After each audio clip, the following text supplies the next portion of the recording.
الحمد لله رب العالمين والعاقبة للمتقين والصلاة والسلام على سيد الأنبياء والمرسلين. أعوذ بالله السميع العليم من الشيطان الرجيم من همزه ونفخه ونفثه. بسم الله الرحمن الرحيم. يوصيكم الله في أولادكم. یوصیکم اللہ، اللہ تعالی تمہیں تاکیدی حکم دیتا ہے، فی اولادکم تمہاری اولاد کے بارے میں، للذکر مرد کے لیے، مثل ہے حظ الانثیین دو عورتوں کے حصے کے برابر. فَإِن كُنَّ پس اگر ہوں نساءً عورتیں، فوق اثنتین دو سے زیادہ، فَلَهُنَّ پس ان کے لیے ثلثا دو تہائی ہے، ما ترکا جو اس نے چھوڑا. وَإِن كَانَتْ اور اگر ہو واحدتاً ایک ہی عورت، فلہا پس اس کے لیے النصف آدھا ہے، ولی ابویہ اور اس کے ماں باپ کے لیے، لکل واحد ہر ایک کے لیے، منہما ان میں سے، السدس چھٹا حصہ ہے، مما اس میں سے جو ترکا اس نے چھوڑا.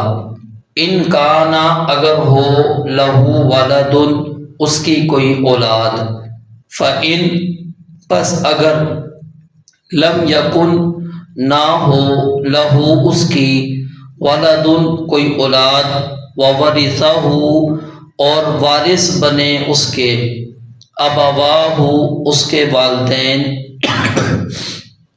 اس کے ماں باپ، فلأمہ پس اس کی ماں کے لیے الثلث تیسرا حصہ ہے.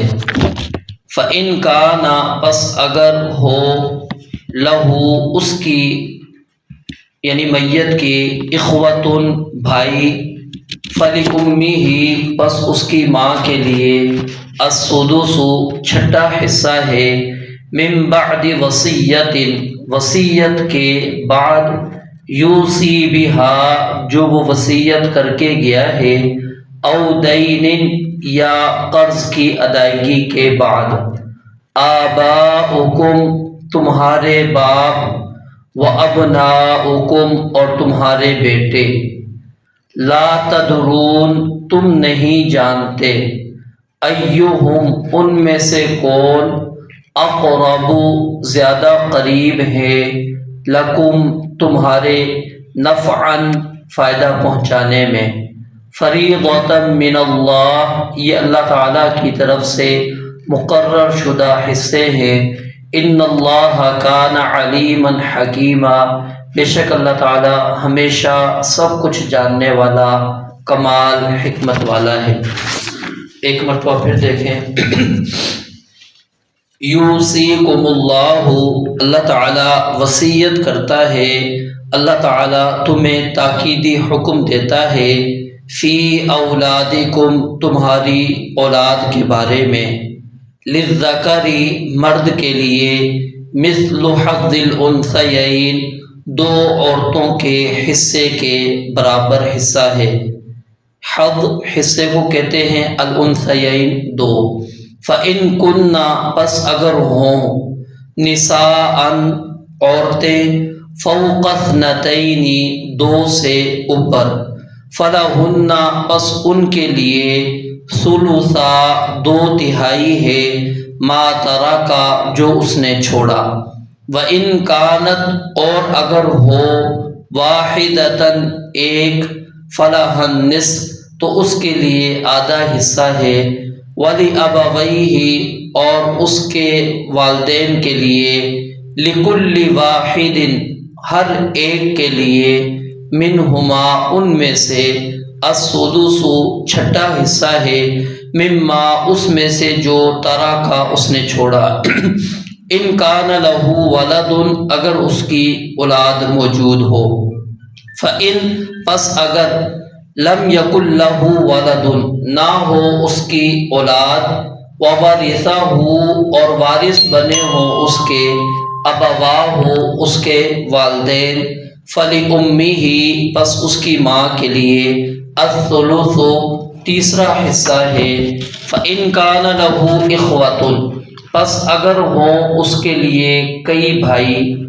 فلأمہ پس اس کی ماں کے لیے السدس چھٹا حصہ ہے من بعد وصیت وصیت کے بعد یوصی بہا جو وصیت کر کے گیا ہے او دین یا پھر قرض کی ادائیگی کے بعد آباؤکم تمہارے باپ و ابناؤکم اور تمہارے بیٹے لا تدرون تم نہیں جانتے ایہم ان میں سے کون اقرب زیادہ قریب ہے لکم تمہارے نفعا فائدہ پہنچانے میں فریضۃ من اللہ یہ اللہ تعالیٰ کی طرف سے مقرر شدہ حصے ہیں ان اللہ کان علیما حکیما بے شک اللہ تعالیٰ ہمیشہ سب کچھ جاننے والا کمال حکمت والا ہے۔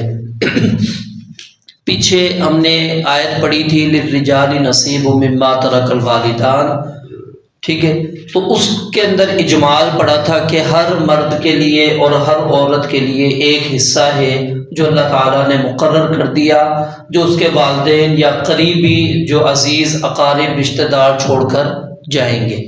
تو اب اس کی تفصیل اللہ رب العالمین نے یہاں سے شروع کی ہے۔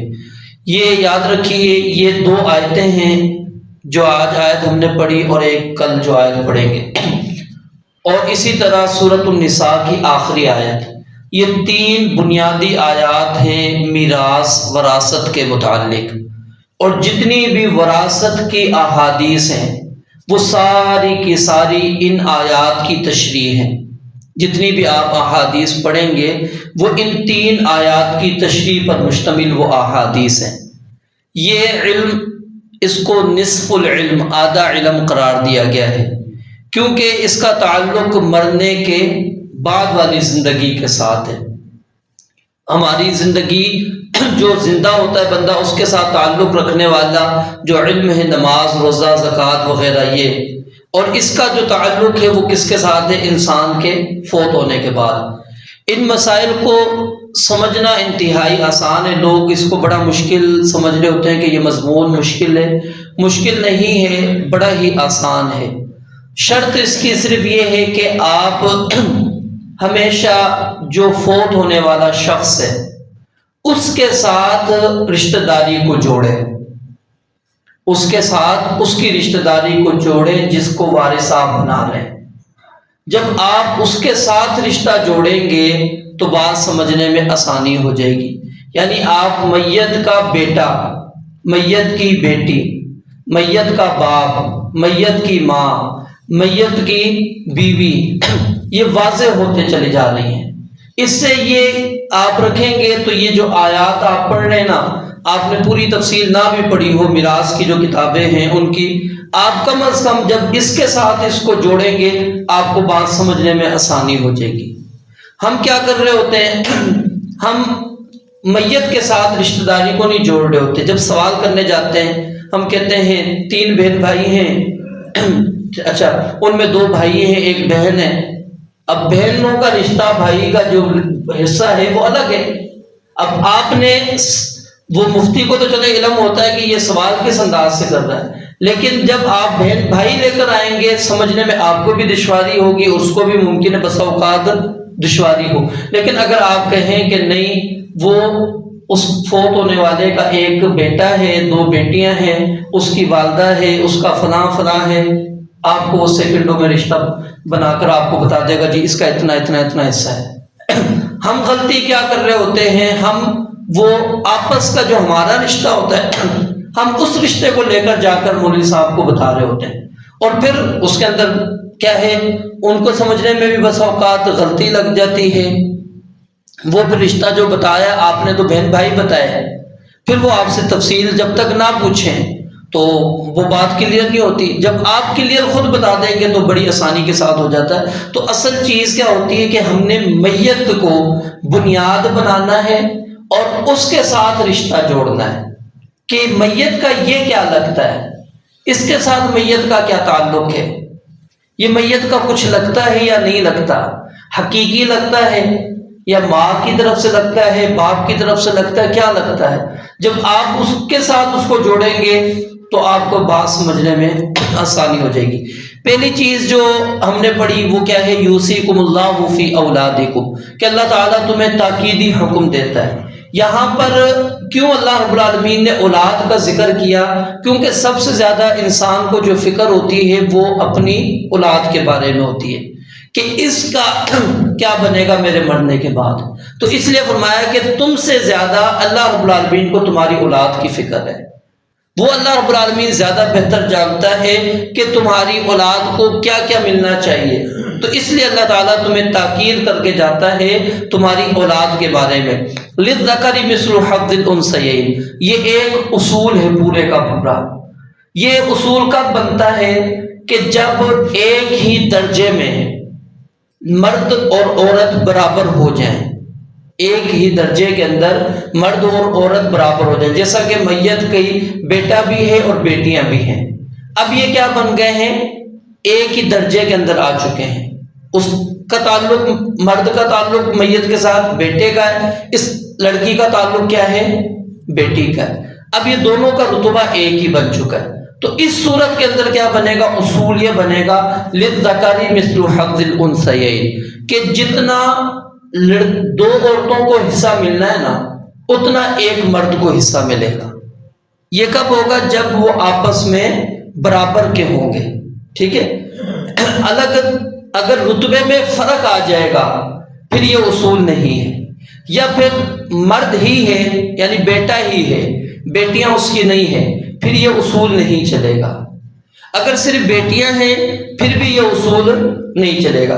یہ اصول اس وقت چلے گا جب بیٹا اور بیٹی دونوں آ چکے ہیں. تو اس وقت کیا ہے، للذکر مثل حظ الانثیین. یہ اللہ تعالیٰ نے بات سمجھانے کے لیے بیان کر دی کہ جتنا دو لڑکیوں کے حصے میں آئے گا اتنا سمجھ لیں ایک مرد کو اللہ رب العالمین نے دینا ہے. اور یہ اللہ تعالیٰ نے مرد کو ڈبل کیوں دیا ہے، کیونکہ اس کے اوپر ذمہ داریاں زیادہ ہیں بنسبت عورت کے. آپ سمجھ لیں کہ حق مہر دینا کس نے ہوتا ہے، مرد نے، عورت تو لیتی ہے. ٹھیک ہے، نان نفقہ کس نے دینا ہے، مرد کی ذمہ داری، عورت کی نہیں ہے.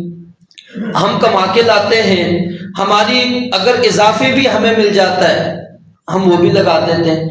اگر ہم گھر پہ دیتے ہیں خاتون کو وہ کیا سنبھال کے رکھ دیتی، اس کو کیونکہ فکر نہیں ہے کہ میں نے جا کے گھی چینی میں نے جیت سے لے کر آنی ہے. اس کو پتا ہے جی میرا شوہر لے کر آئے گا، اس کا مسئلہ ہے، میرا نہیں ہے. وہ اپنی کیا ہے محفوظ کرتی چلی جاتی ہے، وہ اس نے خرچ نہیں کرنا ہوتا. مرد نے خرچ کرنا ہوتا ہے. یہ حکمت ہے جس کی وجہ سے اللہ رب العالمین نے، کیونکہ اس کے اوپر ذمہ داری زیادہ ہے، عورت کے اوپر ذمہ داری نہیں ہے، اس لیے اللہ تعالیٰ نے مرد کو حصہ زیادہ دیا ہے. اور یہاں پر اللہ رب العالمین نے عورت کو بنیاد اس لیے بنایا. علماء کہتے ہیں ایک تو جو ذہن تھا، جو کل میں نے آپ کو بتایا کہ جاہلیت میں بالکل محروم کر دینا، عورت کو سمجھنا کہ اس کا کوئی حصہ نہیں ہے، وہ اللہ رب العالمین نے یہاں پر تردید کر دی کہ نہیں، اصل بنیاد عورت ہوگی، عورت سے تمہارا حصہ بنے گا. جتنا تم دو عورت کو دو گے اتنا تمہارا ایک مرد کا حصہ بنے گا، تاکہ ذہنوں میں یہ پختہ ہو جائے کہ بات جی عورت کو میں نے لازمی دینا ہے. ان کو حصہ ملے گا تو سمجھو مجھے ڈبل ملے گا، ان کو نہیں میں دے رہا تو پھر مجھے ڈبل کس بات کا ملنا ہے. تو اس لیے فرمایا للذکر مثل حظ الانثیین. فإن کن نساء، اگر عورتیں ہوں، فوق اثنتین، دو سے زیادہ، یہ دو ہوں یا دو سے زیادہ، وہ دو سے زیادہ کی کوئی حد نہیں، وہ 15 20 جتنی بھی ہو جائیں، تو ان کے لیے اللہ رب العالمین نے جو حصہ رکھا ہے وہ کیا ہے، 2/3. ان کے لیے کتنا حصہ ہے، 2/3، یعنی 3 حصے ہم نے مال کے کیے تو 2 حصے اللہ رب العالمین نے ان بیٹیوں کو دے دیا جو 2 ہوں یا پھر 2 سے زیادہ ہوں۔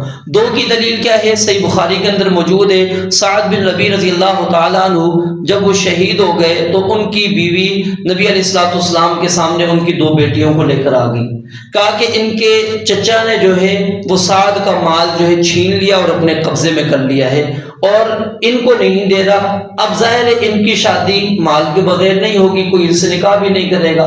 تو اس وقت پھر نبی علیہ الصلوۃ والسلام نے فرمایا کہ اللہ تعالیٰ کوئی نہ کوئی حکم نازل کریں گے، اور یہ آیت اللہ تعالیٰ نے نازل کر دی۔ تو اس میں کیا تھا؟ وہ 2 بیٹیاں تھیں۔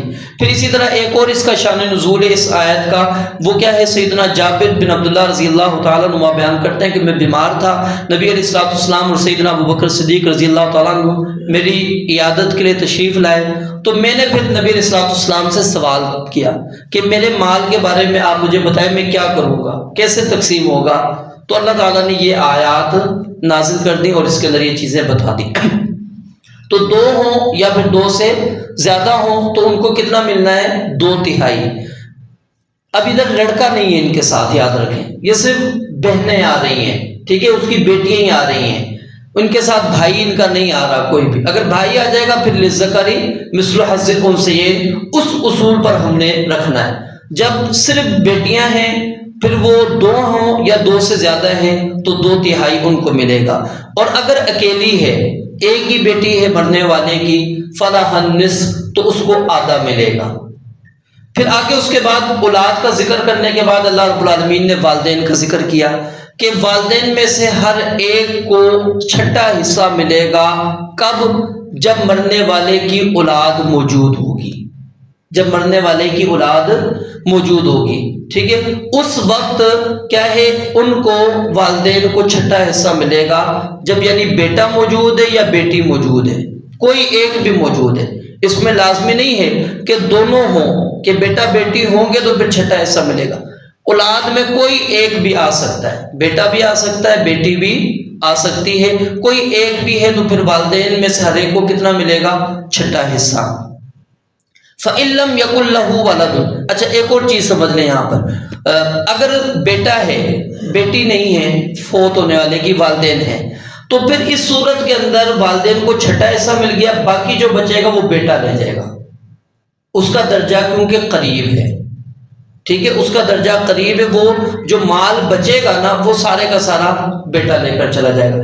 اگر بیٹی ہے، بیٹا نہیں ہے، تو اس وقت بیٹی کو بھی دیا، والدین کو 6واں مل گیا۔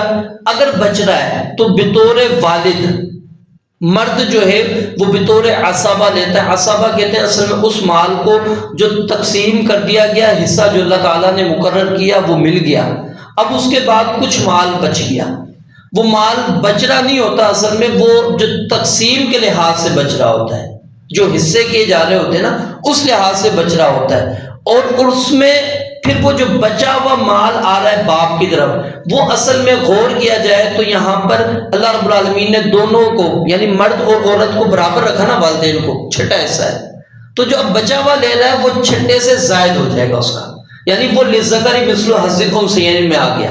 سمجھ رہے ہیں؟ وہ ہم یہ سمجھ رہے ہوتے ہیں کہ یہ بچ کیسے گیا اور زیادہ کیسے لے گیا، وہ جو اللہ رب العالمین نے قانون رکھا ہے وہ اس کے مطابق اس کے پاس آ رہا ہے۔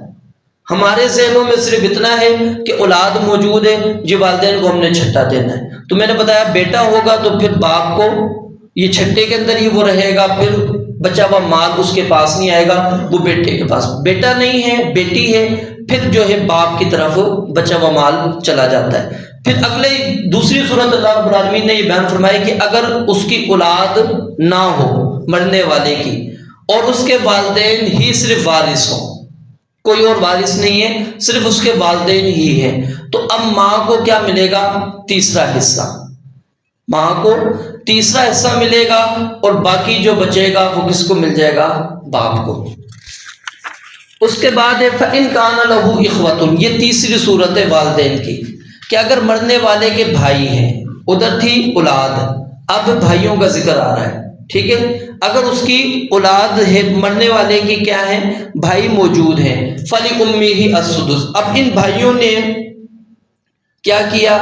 ماں کا حصہ جو تیسرا تھا اس کو کم کر دیا، کیونکہ اولاد نہیں تھی، ماں کو تیسرا ملنا تھا۔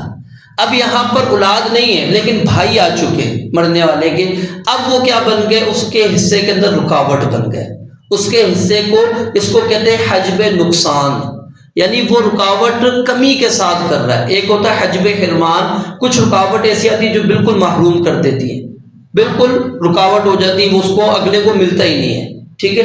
یہاں پر مل رہا ہے لیکن اب حصہ اس کا انہوں نے آ کر کم کر دیا ہے۔ فرمایا اگر اس کے بھائی ہوں تو پھر کیا ہے، ماں کو کیا ملے گا، السدس، چھٹا حصہ، کیونکہ چھٹا یہ کم ہے اور تیسرا زیادہ حصہ بنتا ہے۔ من بعد وصیت یوصی بها او دین، یہ یہاں پر جو چیز سمجھنے والی ہے، یہ شروع میں بتانی تھی، بہرحال ابھی بتا دیتا ہوں کہ جب بھی جائیداد یا کوئی بھی چیز ہم نے میت کی تقسیم کرنی ہے، سب سے پہلے جو اس کا تجہیز و تکفین و تدفین کے معاملات ہیں وہ اس کی وراثت میں سے کیے جائیں گے۔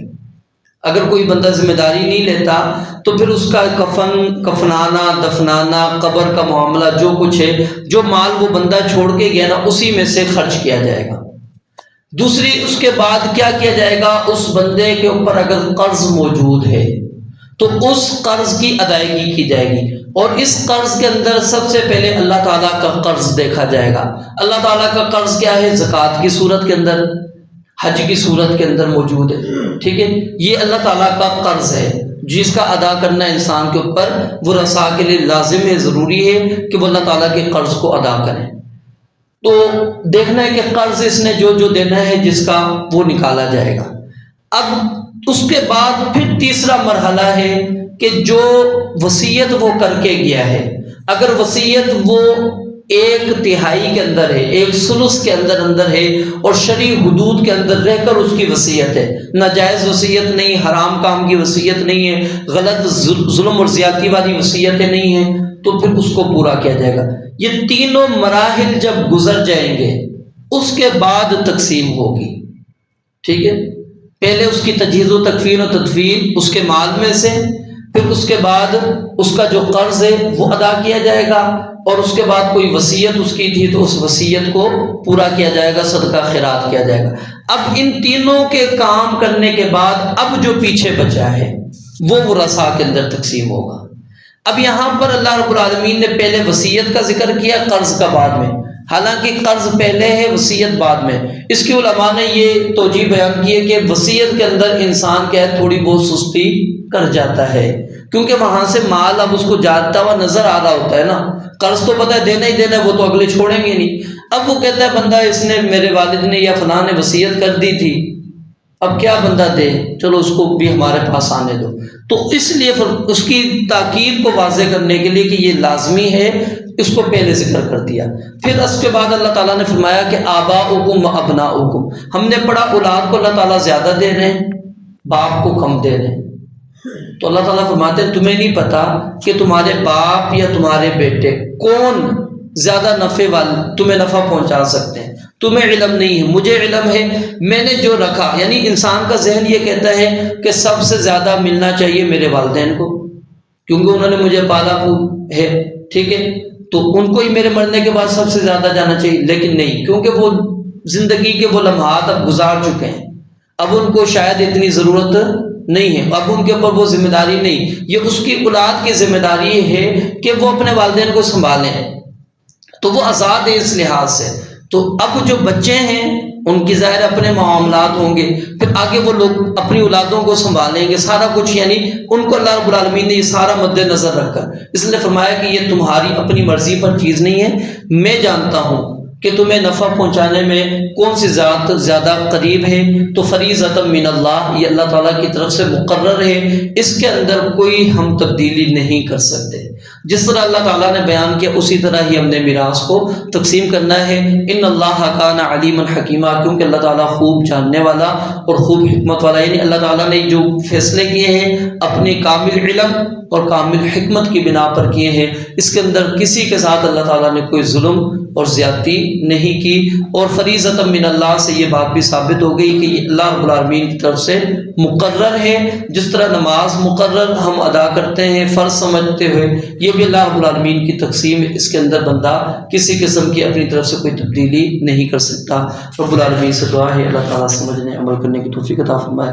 وآخر دعوانا الحمدللہ رب العالمین۔